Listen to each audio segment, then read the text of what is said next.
We believe being always connected brings closeness. But what if constant presence slowly destroys meaning?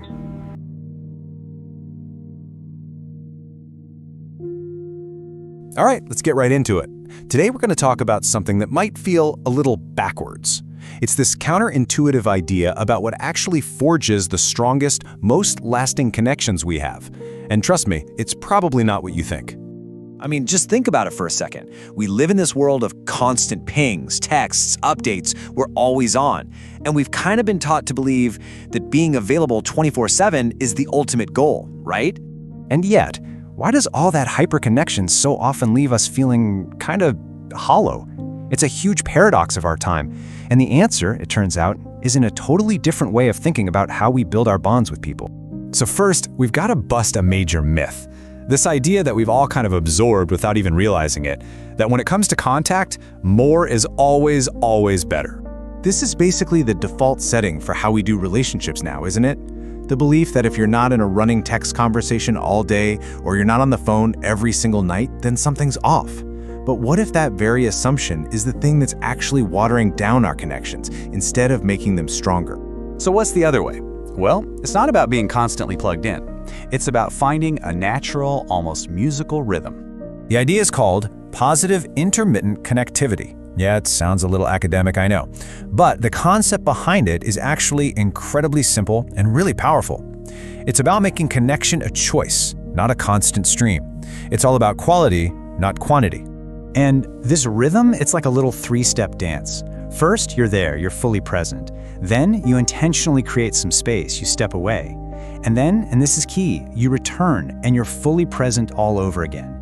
It's this cycle of coming together and pulling apart. You know, the best way to picture this is just like breathing. You can't just inhale forever, right? You'd suffocate.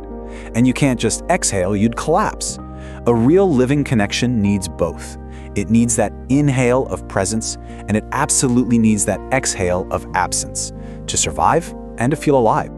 So what actually happens when we ignore that rhythm? When we try to only inhale, to just have constant, non-stop closeness? Well, it doesn't end well. It really boils down to three big problems.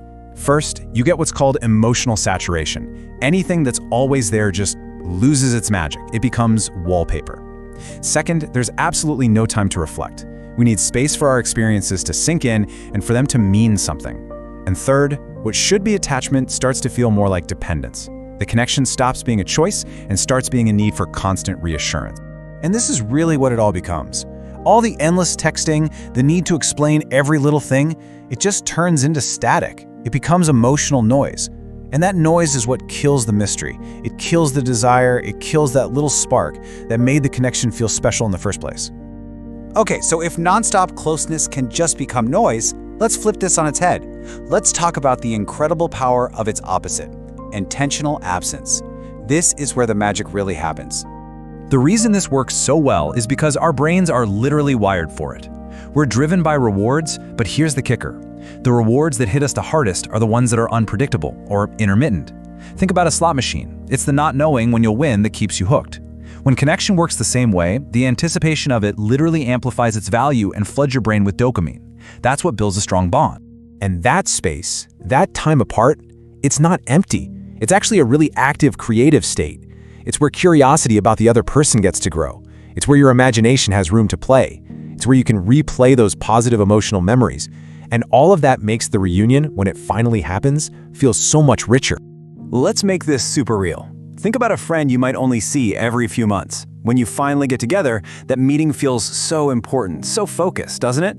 You have real things to talk about. That's because it's driven by genuine intent, not just the lazy habit of seeing someone every day.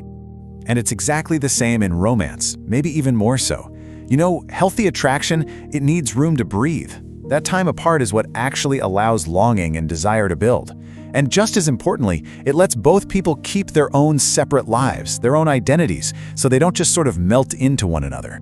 Now, listen, this is a really, really important point. We have to be clear. We are not talking about giving someone the silent treatment or just being emotionally unavailable.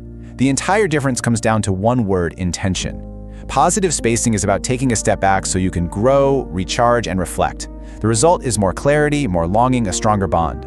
Negative withdrawal, on the other hand, is a tool. It's used to punish or to control or to avoid. And all it creates is anxiety, confusion, and insecurity.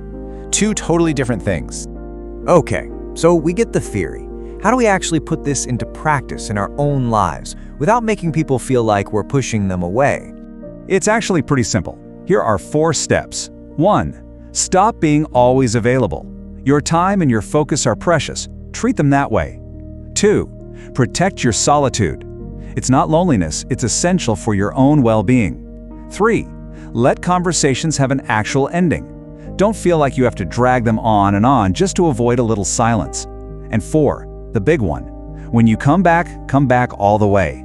Put the phone down. Be present. Make that time actually count. So if there's one core takeaway, it's this. We've been sold a bill of goods. We think real, deep connection is built on a foundation of constant closeness. It's not.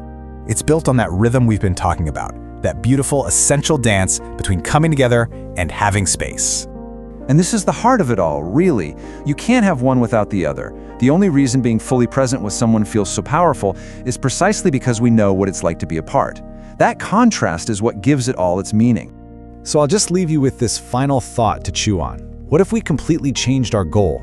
What if, instead of trying to be constantly accessible, we aimed to be intentionally connected? What if the best gift we could ever give someone isn't our constant availability, but the full, undivided weight of our attention when we choose to give it?